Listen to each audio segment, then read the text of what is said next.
Assalamualaikum warahmatullahi wabarakatuh. Alhamdulillahi rabbil alamin. Wassalatu wassalamu ala ashrafil mursalin Nabiyyina wa maulana Muhammadin wa ala alihi wa sahbihi ajma'in. Wa ashhadu an la ilaha illallah wahdahu la syarika lah. Wa ashhadu anna Muhammadan abduhu wa rasuluh sallallahu alaihi wa ala alihi wa sahbihi wa man tabi'al huda ila yaumiddin. Alhamdulillah, puji syukur kita haturkan kehadirat Allah Subhanahu wa taala pagi ini di Masjid Besar Sleman Kota. Allah kumpulkan kita dalam rangka untuk belajar bersama. Semoga Allah jadikan forum ini sebagai forum yang barokah. Allah turunkan rahmat dan kita bisa pulang mendapatkan maghfirah darinya. Kita mau mempelajari firman Allah Subhanahu wa taala di surat Ali Imran ayat 185. Bagi Bapak Ibu yang sedang membawa mushaf, bisa dibuka surat Ali Imran ayat 185.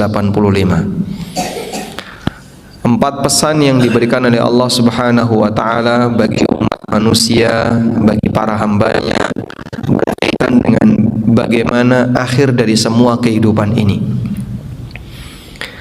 Karena seorang hamba ketika diingatkan dengan akibat dan dampak dari sebuah perbuatan, maka dia akan bisa membangun kewaspadaan. Kita baca ayatnya. Allah Ta'ala berfirman, kullu nafsin dha'iqatul maut wa innama tuwaffawna ujurakum yawmal qiyamah wa udkhilal jannata faqad faz wa mal hayatud dunya illa mata'ul ghurur. Ada 4 pesan dalam ayat ini berkaitan dengan bagaimana hakikat dari kehidupan dunia dan ujung dari semua kehidupan itu. Di surat Ali Imran ayat 185. Pesan yang pertama adalah kullu nafsin dha'iqatul maut. Setiap jiwa, setiap yang bernyawa pasti akan merasakan kematian. Pesan yang kedua, wa innama tuwaffawna ujurakum yaumal qiyamah. Dan balasan untuk kalian hanya akan dipenuhi besok di hari kiamat. Pesan yang ketiga, faman zuhziha 'anil nar wa udkhilal jannata faqad faz. Barang siapa yang diselamatkan dari neraka dan dimasukkan ke dalam surga, dialah orang yang mendapatkan keberuntungan yang sejatinya. Pesan yang keempat, wa mal hayatud dunya illa mata'ul ghurur. Hakikat dari kehidupan dunia hanyalah kenikmatan yang al-ghurur. Al-ghurur artinya yang menipu.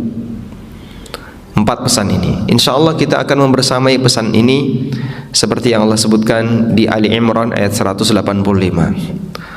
Barangkali Bapak Ibu yang dimuliakan Allah, sebagian dari pesan ini mungkin sudah sering Anda dengarkan, baik melalui khutbah Jumat maupun kajian pada umumnya. Bahkan sering kita dengar saat kita takziah, karena kita diingatkan kullu nafsin dha'iqatul maut.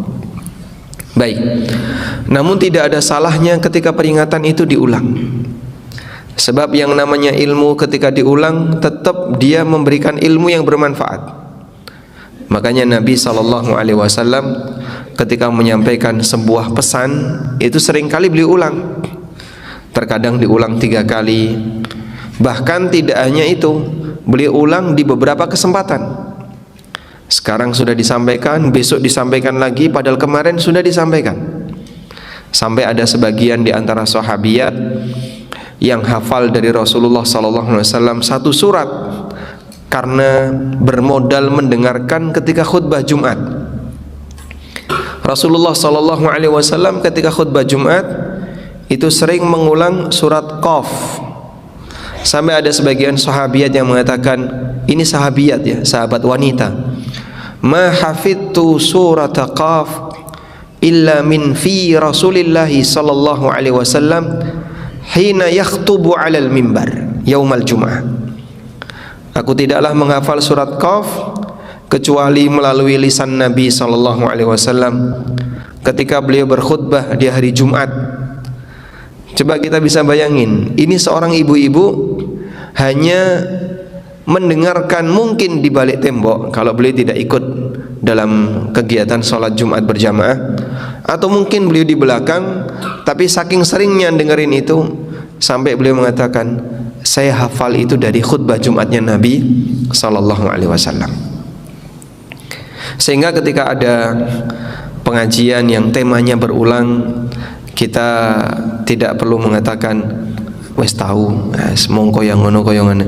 Karena yang namanya ilmu ketika diulang tetap ilmu yang bermanfaat bagi sang hamba. Beda dengan dagelan, Pak. Dagelan, sesuatu yang lucu itu sekali mendengar Anda akan merasakan lucu. Begitu kedua kalinya wes jelek, biasa. Karena sesuatu yang lucu ketika diulang sudah tidak lucu lagi. Itulah perbedaan antara ilmu dengan guyonan. Sehingga mungkin kita mendengar ilmu sekian kali, tapi kita tetap merasakan manfaat darinya. Sehingga dulu ada beberapa ulama yang terkadang khatam kitab tertentu itu berkali-kali. Kitab ini saya khatamkan sebanyak 5 kali. Kitab ini saya khatamkan sebanyak 10 kali, sekian kali. Ada satu kitab yang cukup tebal ya, isinya tentang sejarah, Siyar A'lamin Nubala. Mungkin Anda pernah dengar salah satu di antara pengajar di Masjid Nabawi, dan beliau sering ke Indonesia, Dr. Sulaiman Ar-Ruhaili. Beliau itu khatam Siyar A'lamin Nubala 3 kali. Saya bayangin kitab setebal itu dihatamkan 3 kali, itu waktunya berapa lama? Dan itu tidak membosankan. Oleh karena itu belajar kalaupun berulang, termasuk ketika kita Ramadan, khatam Quran berapa kali? Ramadan sekali, walhamdulillah. Nah, ada yang bisa khatam 2 kali, bisa khatam 3 kali, tapi kita tidak pernah bosan ketika membaca ayat yang sudah berkali-kali kita baca. Walaupun kita membaca surat Al-Ikhlas berkali-kali, kita tetap menikmati surat Al-Ikhlas itu. Baik, selanjutnya mari kita lihat bagaimana pesan yang diberikan oleh Allah Ta'ala dalam Al-Quran. Kullu nafsin dha'iqatul maut. Setiap yang bernyawa pasti merasakan kematian. Dan ini bagian dari ketetapan Allah untuk seluruh makhluknya. Kullu man 'alaiha fan wa yabqa wajhu rabbika dzul jalali wal ikram. Kullu man 'alaiha fan. Semua yang ada di permukaan bumi pasti akan fana, pasti akan binasa. Wa yabqa wajhu rabbik. Dan yang bertahan adalah, yang abadi adalah wajah Rabbmu, Allah Subhanahu wa taala. Dzul jalali wal ikram. Semua yang bernyawa pasti akan mati, saya pasti akan mati, Bapak Ibu pasti akan mati, semuanya pasti akan mati. Namun berkaitan dengan kematian, tidak ada satupun yang tahu, baik mengenai waktu maupun mengenai tempat. Sehingga misalnya saya mau tanya di sini, yang paling sepuh ya, Pak Joko Yuswa pinten? 70 masih Joko ya, Masya Allah. Alhamdulillah, Masya Allah. Baik, Pak Joko mau meninggal di mana? Terserah Allah. Nah, terkadang ada orang punya rencana, saya pengen meninggal di Jogja, saya pengen meninggal di Sleman, saya pengen meninggal di daerah A, daerah B. Tapi Allah tegaskan dalam Al-Quran, wa ma tadri nafsun bi ayyi ardin tamut. Tidak ada satupun jiwa yang tahu di mana dia akan mati. Tempatnya saja nggak tahu, apalagi waktunya. Padahal kalau orang diminta untuk merencanakan, Bapak punya rencana pengen meninggal di mana? Saya pengen meninggal di kota ini. Saya pengen meninggal di kota kelahiran saya. Memungkinkan nggak rencana itu diupayakan? Kalau diwujudkan kan kita nggak tahu ya. Kalau diupayakan memungkinkan nggak? Memungkinkan. Caranya gimana? Ya kamu begegek ya. Jangan pernah bergerak dari kota itu. Diam saja di kota itu. Kemungkinan besar meninggal di kota itu. Oleh karena itulah Nabi SAW ngasih motivasi, siapa yang pengen meninggal di kota Madinah, silahkan meninggal di kota Madinah, aku akan memberikan syafaat untuknya. Lah gimana caranya meninggal di kota Madinah? Berarti kamu jadi penduduk Madinah, tinggal di situ, menetap di situ, jangan pindah dari situ. Kemungkinan besar bisa wafat di kota itu. Meskipun demikian, manusia tidak bisa memastikan. Ada satu kejadian yang ini disebutkan oleh sebagian ahli tafsir, walaupun kita tidak tahu sumber berita ini dari mana, karena ini bukan dari sabda Nabi SAW. Jadi satu ketika Nabi Sulaiman bersama dengan salah seorang menterinya didatangi oleh malakul maut. Lalu malakul maut ini berubah wujud dalam bentuk manusia, sedang berdiskusi dengan Nabi Sulaiman. Tapi malakul maut ini arah pandangannya ke arah menteri tadi. Beliau melihat terus ke arah menteri ini, sampai sang menteri ini ketakutan. Akhirnya menteri ini tanya kepada Nabi Sulaiman alaihissalam, saya itu heran, kenapa malakul maut selalu melihat ke arah saya? Padahal beliau sedang berdiskusi dengan Anda. Ada apa? Sampai saya ketakutan. Bisa enggak Raja Sulaiman memindahkan saya ke India? Karena beliau berada di mana? Di Syam, di Palestina. Bisa enggak Raja Sulaiman memindahkan saya ke India? Akhirnya menteri ini dikirim dengan menggunakan angin ke India. Sampailah dia di India. Sudah? Nah, selesai orang ini pindah di India, malakul maut ditanya sama Nabi Sulaiman, menteri saya ketakutan, kenapa Anda selalu melihat ke arah dia? Kemudian malakul maut bilang, aku terheran, aku diperintahkan oleh Allah untuk mencabut nyawa orang ini di India. Lah kok dia masih ada di sini? Oh, sekarang dia sudah sampai India. Wallahu alam apakah kisah ini benar, tapi saya pernah mendengar cerita ini dari salah seorang guru saya, dan ini ternyata disebutkan oleh sebagian ahli tafsir. Baik. Tapi pada prinsipnya bahwa semua yang bernyawa pasti akan mati. Pertanyaannya, badan manusia mati dengan dicabutnya nyawa. Lalu pertanyaannya, roh sendiri itu mati atau tidak? Roh yang dicabut oleh Allah dari hamba, nah roh ini sendiri itu mati atau tidak? Terus matinya roh itu bagaimana?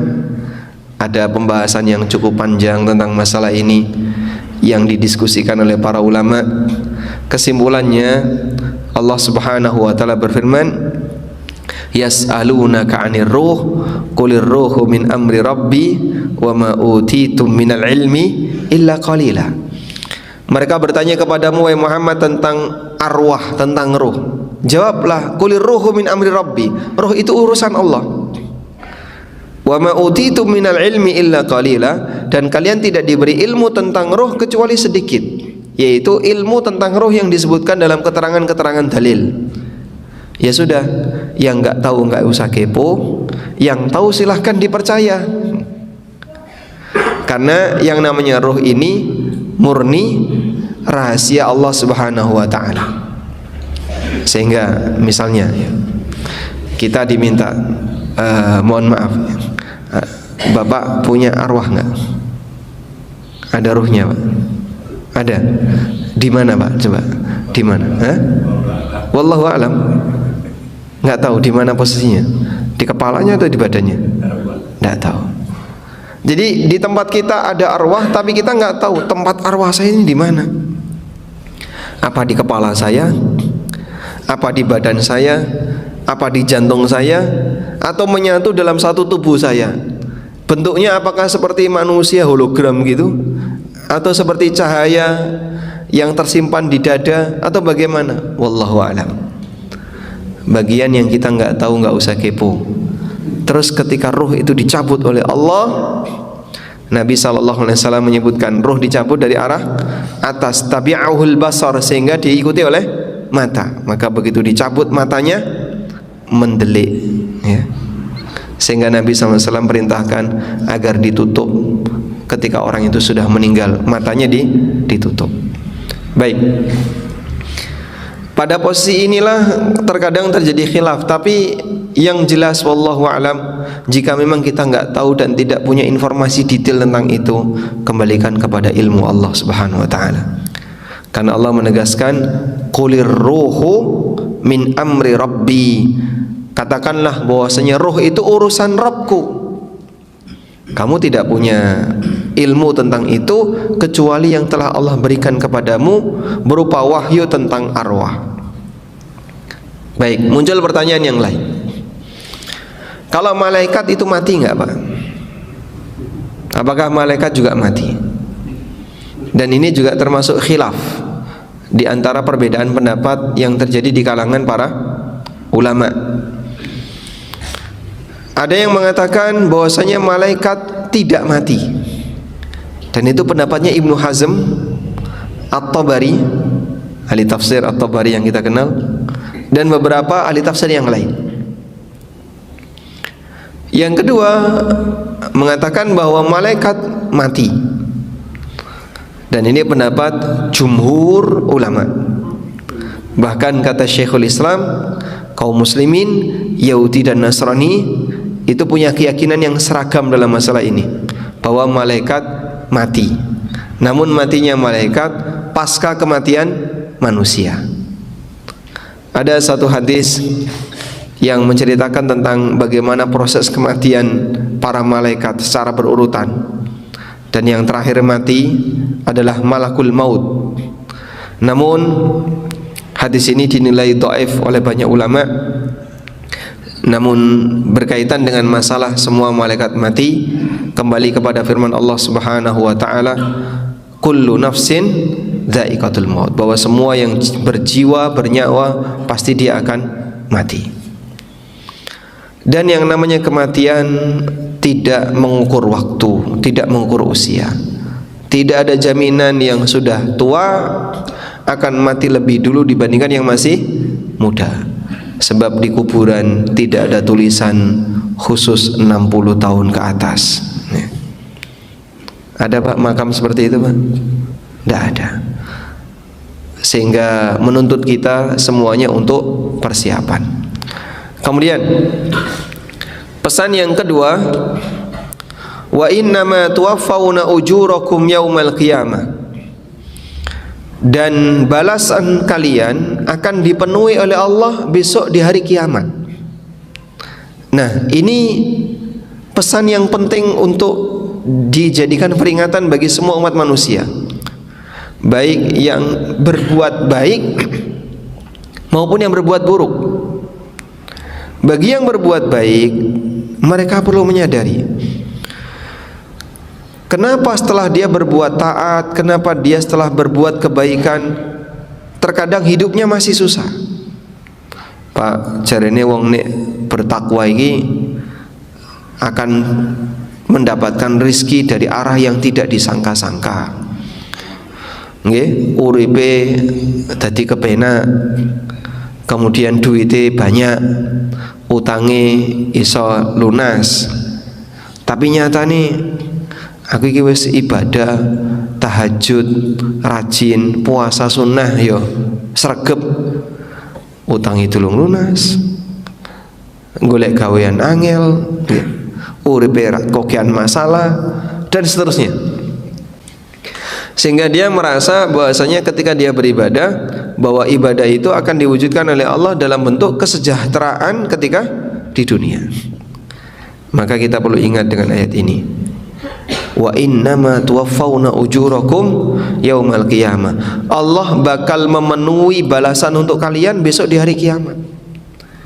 Sehingga Allah tidak pernah menjanjikan kalau ibadah yang kita lakukan akan dibalas di dunia. Walaupun terkadang ada sebagian di antara ketaatan yang dibalas di dunia. Sehingga ada orang yang karena dia baik hati lalu diberi oleh Allah Subhanahu wa taala rizki yang berlimpah. Ada sebagian orang karena dia rajin ibadah lalu dibalas oleh Allah Subhanahu wa taala dia diberi jodoh yang lancar, misalnya keluarga yang baik, anak-anak yang baik, dan beragam yang dialami oleh hamba. Namun semuanya kembali kepada kehendak Allah. Tapi yang lebih penting bagi kita adalah bahwa saat kita ibadah, niat utamanya apa, Pak? Golek sangu akhirat. Niat utamanya adalah bagaimana agar kita punya bekal untuk bisa bahagia di akhirat. Sebab negeri akhirat itulah yang Allah Subhanahu wa taala jadikan sebagai puncak balasan. Maka kita tidak boleh berpikir bahwa setiap ketaatan yang kita lakukan balasannya harus ketika di dunia. Demikian pula ketika kemaksiatan yang dilakukan oleh hamba, balasannya juga belum tentu Allah berikan ketika di dunia. Dalam arti begini, ada nggak Pak orang zalim yang sampai mati belum dibalas? Ada? Banyak sekali. Contohnya sinten Pak? Contohnya siapa? Orang-orang Yahudi yang mendolimi kaum muslimin, orang-orang kafir yang menindas kaum muslimin. Bisa jadi Pak, ya, Perdana Menteri Israel misalnya, yang dia banyak bertindak jahat kepada umat manusia, tapi dia hidup sentosa, penuh dengan fasilitas, uripe kepenak, semua dilayani. Tapi di saat yang sama dia penjahat dunia. Ya. Maka yang namanya balasan itu tidak harus diwujudkan oleh Allah di dunia. Oleh karena itu, adanya kehidupan akhirat adalah bukti keadilan Allah. Jika tidak ada akhirat, berarti Allah tidak adil. Sebab keadilan di dunia belum tuntas. Sebab keadilan dunia tidak ditegakkan secara maksimal. Koruptor sampai mati nggak ketangkap ada Pak? Ada? Dia menikmati hasil korupsinya dalam waktu sampai dia meninggal dunia, dan dia tidak pernah dihukum, tidak pernah diadili, tidak pernah ketahuan sampai mati. Tapi kita perlu ingat, urip ramong pisan, hidup tidak cuma sekali. Ada kehidupan yang kedua, di mana pada kehidupan yang kedua ini setiap hamba akan menghadapi hisab, dan Allah Subhanahu wa taala akan memenuhi balasan. Nah, karena itu ada satu pesan yang pernah disampaikan oleh Hasan Al-Basri. Jenengan bisa tulis ya. Barangkali sudah menyiapkan alat tulis tapi rotok merem-merem saidek nggih. Nah, sekarang bangun ya. Imam Hasan Al-Basri pernah mengatakan, fa'lam anna ad-dunya daru bala'in thumma daru fana'in wa'lam anna al-akhirata daru jaza'in thumma daru baqa'in. Pintar ini Hasan Al-Basri ya. Pesannya menyentuh sekali. Fa'lam anna ad-dunya daru bala'in thumma daru fana'. Sadarilah bahwasanya dunia adalah negeri ujian, kemudian nanti akan binasa semuanya. Dan ketahuilah sesungguhnya akhirat adalah negeri balasan, summa daru baqain, dan itu bersifat abadi. Wis ngerti Pak? Nggih, kita semuanya sudah tahu. Cuman ada renungan yang penting untuk kita lihat. Siapapun manusia, urip-urip enak Mbak, saenak-enake urip pasti ada ujungnya. Walaupun orang itu menikmati hidup dengan penuh penikmatan, hidupnya sangat nikmat, pasti ada ujungnya. Kau tidak akan merasakan nikmat itu abadi. Ujungnya bisa jadi nikmat itu dicabut oleh Allah sehingga nikmat itu hilang. Atau bisa jadi nikmatnya masih tapi orangnya nggak bisa menikmati. Duitnya oke, sugih, tanahnya ada di mana-mana, duwe lemah, duwe sawah, dhisik dadi lurah, duwe semah. Wah, masya Allah, kabeh lengkap sudah, semuanya punya dia. Tapi lumpuh, stroke, gula darah, apalagi asam urat, kolesterol, jantung, cuci darah, ginjalnya rusak, masya Allah. Meskipun dia punya banyak harta, bisa menikmati nggak? Nggak bisa. Mudah bagi Allah untuk membatasi kemampuan hamba dalam menikmati dunianya. Dunianya masih Pak, tapi dia tidak bisa menikmati. Duitnya oke loh Pak, raiso kaji. Duitnya oke, raiso kaji. Kenapa? Orangnya sakit-sakitan. Dhisik waktu masih muda dia sibuk dengan aneka kegiatan dunia. Tapi begitu dia sudah tua, fisiknya sudah lemah, baru ingat saya pengen munggah haji, tapi awakku wis ra iso. Lah dulu waktu masih muda Bapak kemana saja? Ini orang yang diberi oleh Allah harta, tapi hartanya tidak bisa dia nikmati karena Allah jadikan kemampuan dia untuk menikmatinya hilang. Nggih. Panganan enak ada di depan Bapak, satu gigi sakit saja bolong, rasanya pripun Pak? Ora sida enak. Makanan enak, wah iki seneng kabeh iki aku iki. Sariawan. Walaupun makanan enak tapi kita sariawan, rasanya gimana? Mudah bagi Allah untuk mencabut kemampuan manusia dalam menikmati hartanya. Walaupun harta itu ada di depannya, tapi dia nggak bisa menikmatinya. Baik. Demikian pula orang yang hidup nggak enak. Enak, tapi itu semuanya ada ujungnya. Walaupun hidup saya kok Pak, kalau saya perhatikan tuh, enak terus Pak. Pertama ya, saya mendapatkan ujian ekonomi, golek gaweanku sulit rasanya. Yang kedua ujian keluarga, tegang sama suaminya, tegang sama istrinya, tegang sama orang tuanya, anak punya masalah, ini sakit-sakitan, yang ini kecelakaan, isinya hidup cuman nggak enak. Belum lagi dengan aneka suasana nggak enak yang lain yang dialami di lingkungannya. Saya dibenci sama tetangga ini, duwe musuh ini, duwe musuh ini. Semua manusia pasti pernah mengalami seperti itu. Ada yang banyak, ada yang sedikit. Cuman kita perlu enak, enak ono pucuke. Walaupun nggak enak tapi ada ujungnya. Anda tidak akan merasakan tidak enak ketika di dunia selamanya. Ada ujungnya. Kalau enggak musibah itu dicabut oleh Allah, atau yang kedua Anda akan mengalami kematian. Dan masing-masing orang diberi oleh Allah ujian yang beragam. Ada yang diberi oleh Allah ujian sakit, lama sekali nggak sembuh-sembuh. Biar rasanya Pak, raina baik, raina ono pucuke, pasti ini akan berakhir. Ada orang yang diberi oleh Allah ujian berupa keluarga. Ada orang yang diberi oleh Allah ujian berupa ekonomi yang sempit. Ada orang yang diberi oleh Allah ujian berupa permusuhan dengan masyarakatnya, dan aneka ujian yang lainnya. Semua itu ada ujungnya, tidak akan selamanya. Maka yang lebih penting adalah kata Hasan Al-Basri, karena semuanya ada ujungnya, sabar, sebab nanti ada kehidupan yang kedua, isinya balasan.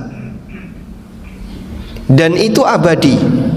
Maka perjuangkanlah ketika di dunia yang sifatnya sementara ini dengan bekal sabar yang tinggi untuk sebuah kebahagiaan yang sifatnya abadi.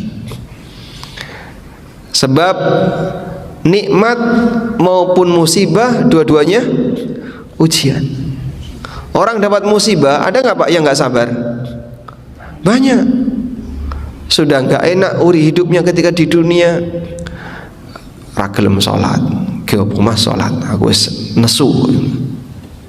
Salat kok ora salat padha wae. Duitku ya ora tambah. Ada orang yang emosi seperti itu. Ya sudah, dia sudah celaka di dunia, uripe ning donya ora enak, besok di akhirat luwih ora enak. Maka seperti ini butuh perjuangan. Tidak enak itu tidak selamanya. Ra enak ra apa-apa. Yang penting kamu bisa sabar, karena sesaat lagi kau akan memasuki kehidupan yang kedua, isinya balasan dan itu abadi. Maka perjuangkanlah untuk sabar di kehidupan yang sementara, agar kita bisa mendapatkan balasan kenikmatan yang abadi. Baik, selanjutnya, faman zuhziha 'anil nar wa udkhilal jannah faqad faz. Barang siapa yang diselamatkan dari neraka dan dimasukkan ke dalam surga, itulah keberuntungan yang sejatinya. Jadi seperti apa sih Pak orang yang beruntung yang sejatinya? Tentu saja kita sebagai orang yang beriman, karena yakin akan ada kehidupan yang kedua, keberuntungan yang sejati adalah saat kita masuk surga. Itulah keberuntungan yang sejati. Sehingga manusia belum disebut sukses sebelum kaki kanan dia menginjakkan pintu surga. Bisa disebut sukses ketika itu. Berarti gimana Pak definisi orang sukses bagi orang mukmin? Bukan karena jabatan, bukan karena kekayaan, bukan karena status sosial, bukan karena yang lain, tapi ketika kita bisa menginjakkan kaki kita di pintu surga, baru setelah itu orang disebut sukses. Nah, sebelum sukses berarti kan butuh perjuangan. Sebelum sukses butuh perjuangan. Sing sugih butuh berjuang, sing kere juga butuh berjuang. Pejabat butuh berjuang, rakyat juga butuh berjuang. Berjuang apa Pak? Selamatkan dirimu, karena nanti kamu akan menghadapi hisab. Dan pertaruhan apakah kamu sukses atau tidak adalah hasil dari hisab itu. Definisi sukses ketika kita berhasil saat dihisab. Baik, lalu apa yang bisa dilakukan oleh hamba ketika sang hamba ingin berjuang menuju kesuksesan tadi? Kita pasti akan mati. Balasan dipenuhi oleh Allah pasca kematian. Perjuangannya adalah sebelum mati. Gimana caranya kau bisa menjadi orang yang terbaik sebelum mati? Sampai kapan? Ujungnya kematian. Karena kita diperintahkan untuk jadi hamba sampai kapan? Selamanya. Wa'bud rabbaka hatta ya'tiyakal yakin. Sembahlah Rabbmu sampai datang kepadamu kematian. Maka enggak ada ceritanya tugas selesai ketika orang sudah mencapai tingkatan tertentu. Masih banyak orang yang punya keyakinan manusia itu kalau sudah mencapai tingkatan makrifat, maka dia sudah tidak lagi wajib menjalankan syariat, sehingga boleh tidak sholat dan boleh maksiat. Besok di hari kiamat dia dapat nikmat. Kok enak? Tapi ada Pak orang keyakinan kayak gitu Pak. Sehingga mereka membagi manusia itu menjadi beberapa jenjang. Jenjang paling dasar itu namanya jenjang syariat. Di jenjang ini wajib menjalankan sholat, wajib menjalankan kewajiban, dan harus menjauhi larangan dan seterusnya. Itu jenjang syariat. Jenjang atasnya namanya jenjang thariqat. Ini kalau orang sudah menjalani suluk, riyadhah, ada ibadah khusus. Kalau sudah sampai pada jenjang thariqat, dia sudah mulai jaga jarak dari orang, tidak banyak berinteraksi karena sedang menjalani suluk. Ono sing rupane topo, ada yang jalan kaki dari Anyer sampai Panarukan, ada yang bentuknya apalagi puasa ngebleng, dan aneka model-model suluk yang beragam. Nah itu tergantung gurunya. Di atasnya lagi derajat hakikat. Nah, ini sudah mulai banyak menyendiri, diam di kamar, nggak pernah keluar, kemudian punya dzikir-dzikir khusus. Di atasnya lagi jenjang makrifat. Kalau sudah merasa dia di jenjang makrifat, maka dia merasa telah bersatu dengan Allah, manunggaling kawula lan Gusti, sehingga aku adalah Allah, Allah adalah aku, ana huwa ana, ya. Famanil mu'abbad, lalu siapa yang harus disembah? Aku sudah menyatu dengan dia. Dan puncaknya nekat. Wah, nek wis nekat bejat. Akhirnya ra gelem salat, isine maksiat. Makanya kalau misalnya dijumpai, ini waktu salat kok orangnya nggak salat.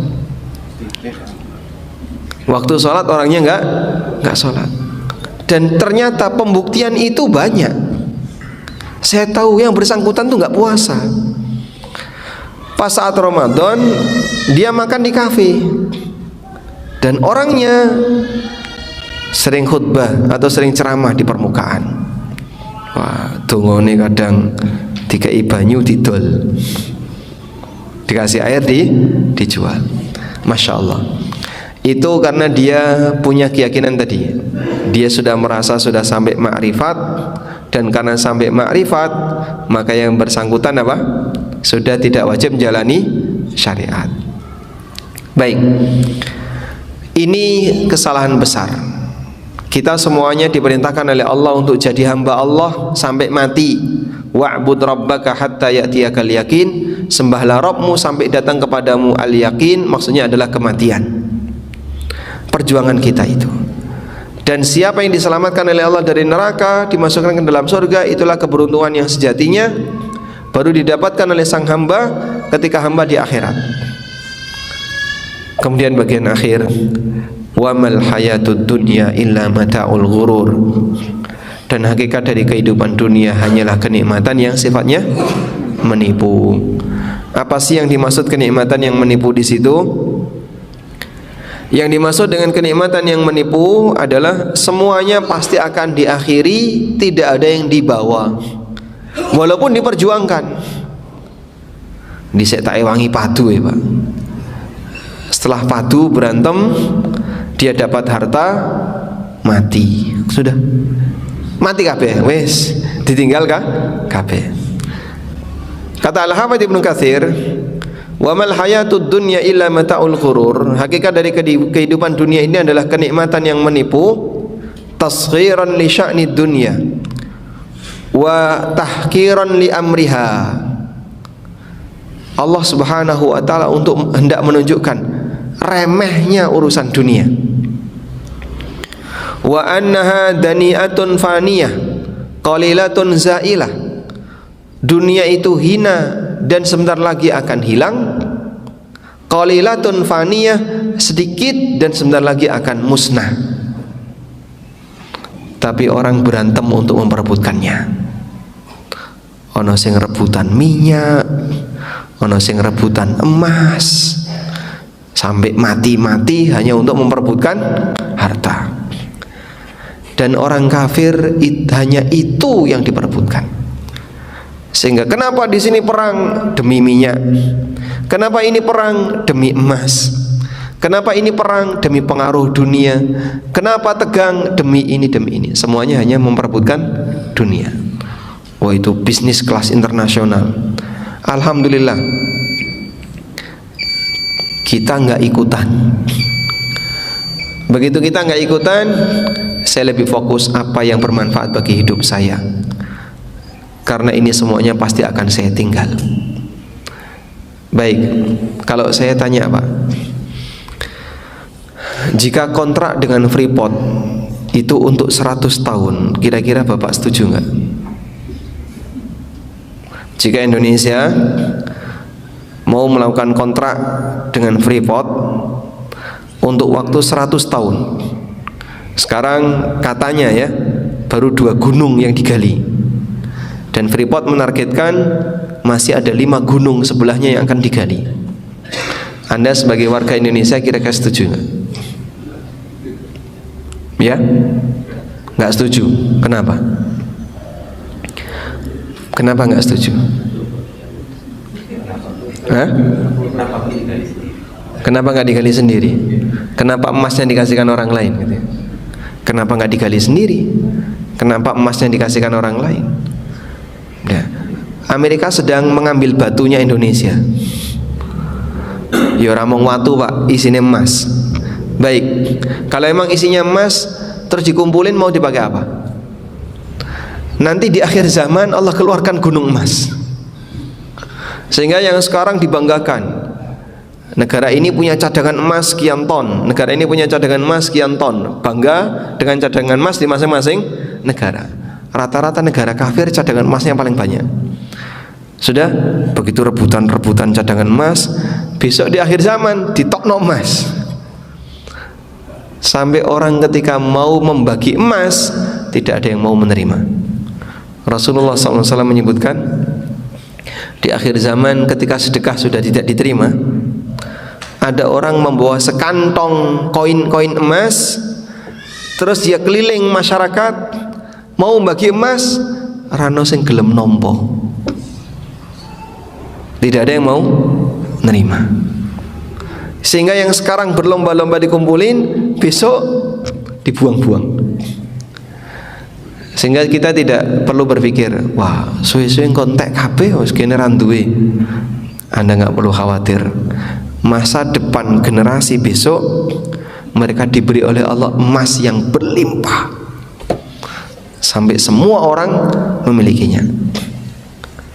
Makanya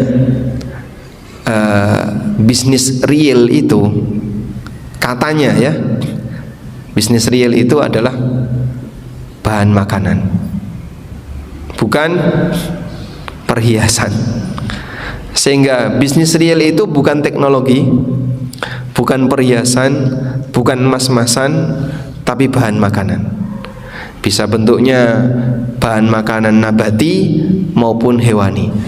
Namun itu semuanya dijamin oleh Allah bagi hambanya. Dan orang ketika memperebutkan itu, yang dikumpulkan oleh orang kafir sebanyak-banyaknya, orang muslim juga ikut-ikutan mengumpulkan. Arab ditinggal kabeh. Tidak ada yang nanti di bawah kecuali yang mereka sedekahkan di jalan Allah. Oleh karena itu hakikat dari rizki, kata Nabi SAW, hanya ada 3. Hakikat dari rizki hanya ada 3. Apa saja itu? Rasulullah SAW bersabda, wa hal laka min malika ya ibna Adam. Hakikat dari rizkimu itu wahai manusia hanya ada 3. Sebutkan 1. Hah? Yang dipakai, yang dimakan, Rasulullah SAW mengatakan, wa hal laka min malika ya ibna Adam illa. Hakikat dari hartamu wahai manusia hanya ada 3. 1, ma akalta fa afnaita. Sing mbok pangan sampe entek. Duwe beras sak ton, apa dimakan kabeh, Pak? Tidak. Kamu hanya akan makan sekian puluh kilo, sisanya itu bukan hartamu. Wa ma labista fa ablaita, yang kau pakai sampai rusak. Sing mbok tumpuk itu bukan hartamu. Wa ma tasaddaqta fa amdaita, dan apa yang kau sedekahkan sehingga abadi di hari kiamat. Maka apa yang kau kumpulkan belum tentu jadi jatah rizkimu. Sehingga bedakan antara rizki dengan pendapatan.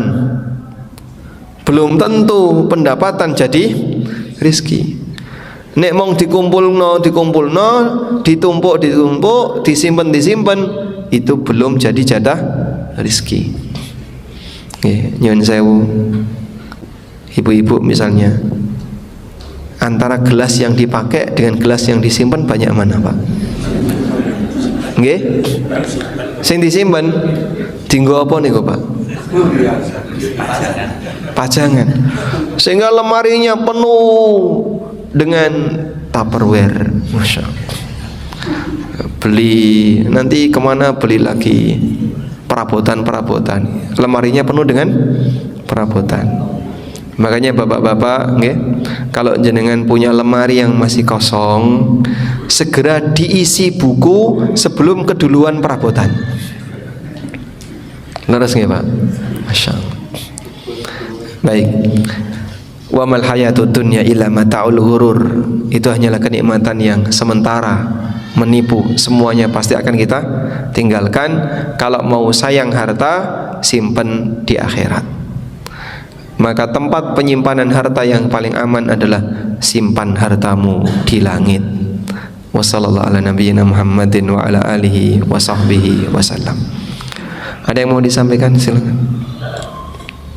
Monggo, silakan. Waalaikumsalam warahmatullahi wabarakatuh. Mau bertanya yang saya sampaikan bahwa semua yang itu akan mati. Ini sama dengan rasa syukur, Pak. Kebanyakan orang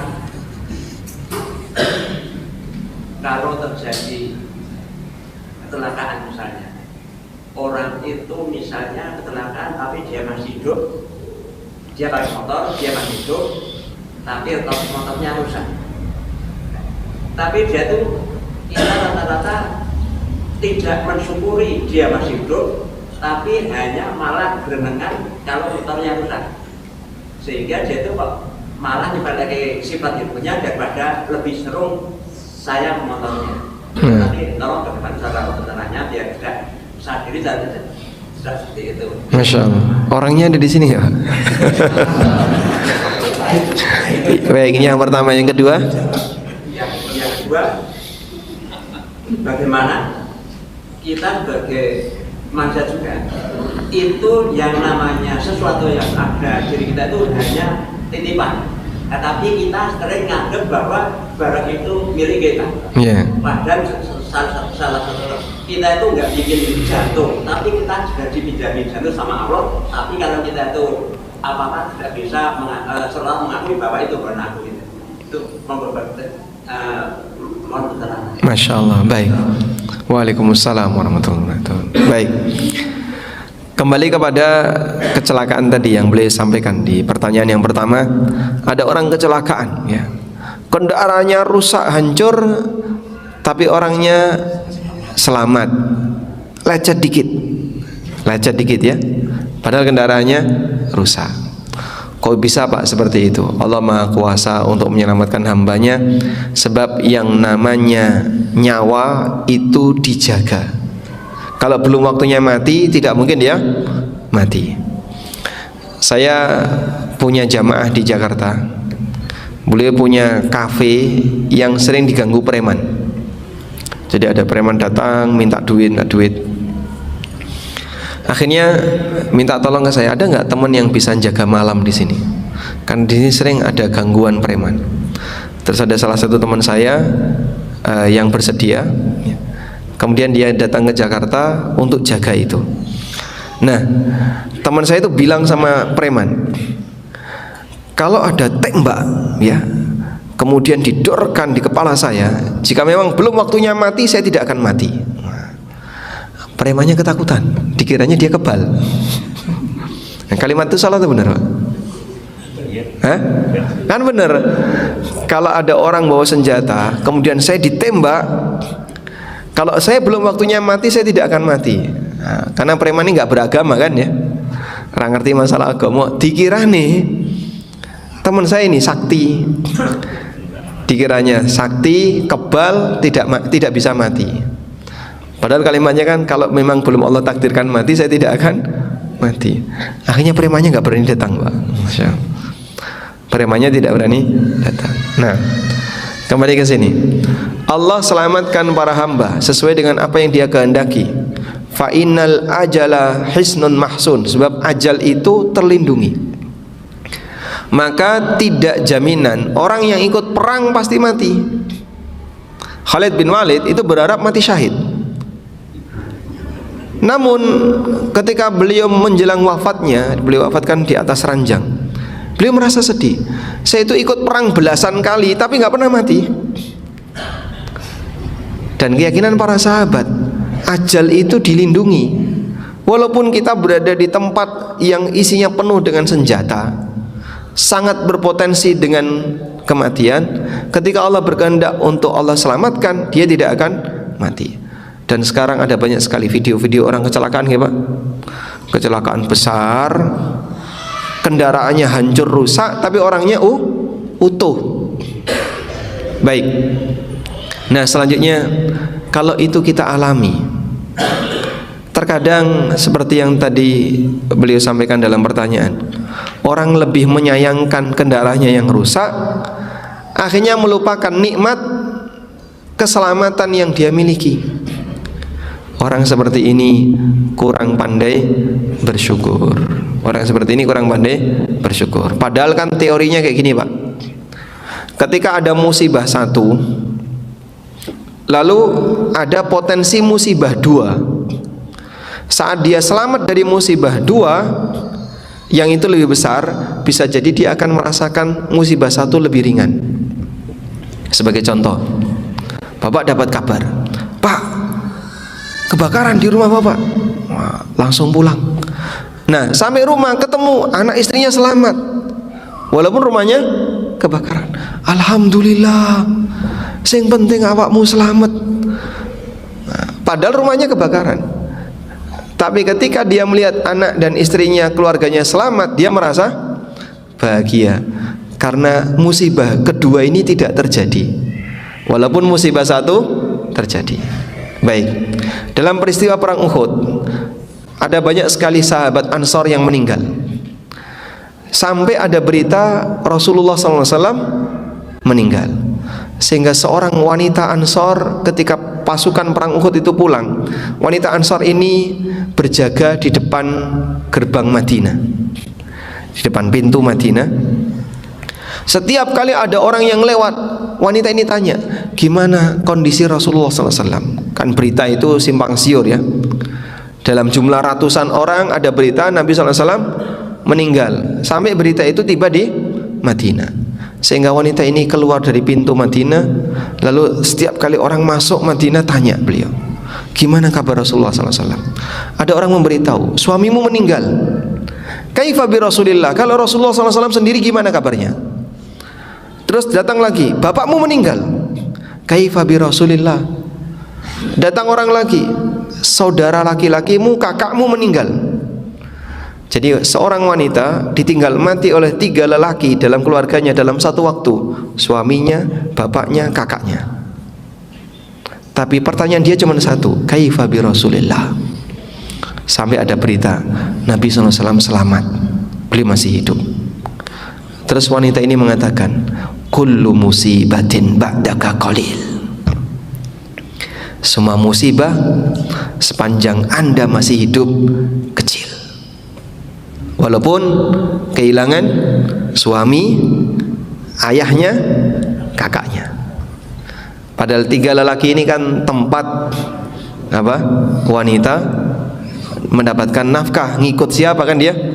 Baik. Tapi ketika dia mendengar Rasulullah SAW masih hidup, cintanya kepada Nabi SAW sampai beliau mengatakan, kullu musibatin ba'daka qalil. Setiap musibah sepanjang Anda masih selamat, bagiku itu kecil. Baik. Sehingga normalnya manusia kalau dia punya penghargaan yang tinggi pada nikmat tertentu, wis ora apa-apa, sing penting awakmu selamat, sing penting iki sik selamat. Bagi dia musibah yang lain terasa ringan. Itulah normalnya manusia. Makanya kita perlu berlatih untuk membangun rasa syukur dengan prioritas. Nikmat apa yang terbesar? Nikmat ini, nikmat ini, nikmat ini yang terbesar. Sudah, yang penting nikmat ini masih ada bagi saya kehilangan yang ini nggak apa-apa. Baik. Yang kedua, terkait meyakini bahwa ini semuanya adalah titipan. Itu benar ya. Karena setiap hamba diberi oleh Allah nikmat sifatnya titipan. Disebut titipan kenapa Pak? Karena sebentar lagi semuanya akan dia tinggalkan. Oleh karena itu nasihat para ulama, yang sudah sebentar lagi akan kamu tinggalkan, gunakan itu untuk berbuat ketaatan, sehingga yang nanti akan menjadi manfaat bagimu dalam hidup adalah manfaat pahala yang kau dapatkan ketika kau punya kenikmatan. Tapi kalau dikasih kenikmatan tidak pernah dimanfaatkan untuk berbuat ketaatan, ya sama saja. Wallahu a'lam. Baik, pun cekap jam 6:04 sudah. Nah, demikian, dan mohon maaf jika ada kekurangan. Terima kasih atas kesabarannya menunggu. Semoga apa yang kita bahas ini bermanfaat. Allahumma anfa'na bima 'allamtana wa 'allimna ma yanfa'una warzuqna ilma. Allahumma inna nas'aluka fi'lal khairat wa tarkal munkarat wa hubbal masakin wa idza aradta bi'ibadika fitnah faqbidna ilaika ghaira maftunin. Wa sallallahu ala nabiyyina Muhammadin wa ala alihi wa sahbihi wa sallam. Wa akhiru da'wana alhamdulillahi rabbil alamin. Wassalamu alaikum warahmatullahi wabarakatuh.